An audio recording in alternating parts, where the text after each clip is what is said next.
Friends, you are not going to believe this barn find down in Bellevue, Nebraska. Check this out, a Marantz 4270 quad receiver, originally released in 1976 and discontinued in 1977. This thing is filthy, and my friend wants to sell it, so I am going to spend some time detailing it.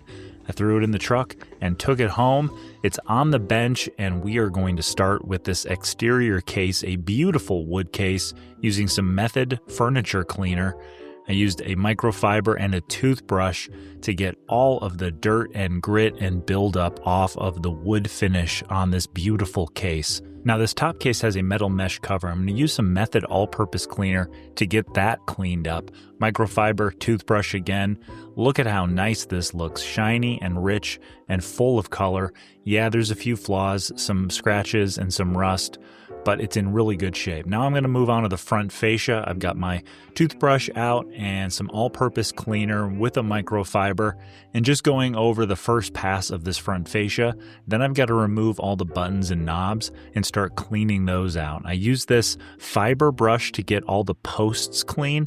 It does a great job on that fine detail work. And of course my detailing brush, which gets all that dust loosened up and agitated so I can use a microfiber and some other cloths to get it cleaned and detailed. If you check out the description below, you can look at some of the products that I use to clean all of my retro tech. If you need to pick something up, definitely check that out. I was really relieved at how easy it was to remove all of these knobs and then deep clean them inside and out.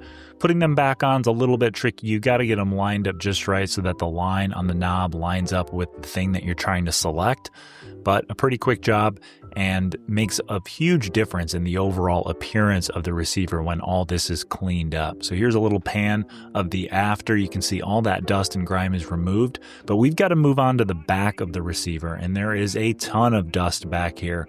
So I'm using a vacuum and a brush to agitate and vacuum, and then spraying some all-purpose cleaner on this broken AM antenna, using a toothbrush, of course, get it cleaned up, and then hitting the back of the receiver with my detailing brush to really get that dust taken care of. I got a little bit of cleaning solution on the end of the brush because some moisture is going to help break it all up, but nothing like a microfiber cloth going through every nook and cranny of the back to get it detailed. But folks, we've got a lot left to clean. This power cord is probably the dirtiest one I've ever seen, and who knows what treasures lie inside the Marantz when we take the wood case off. So be sure to follow or subscribe so you don't miss part 2.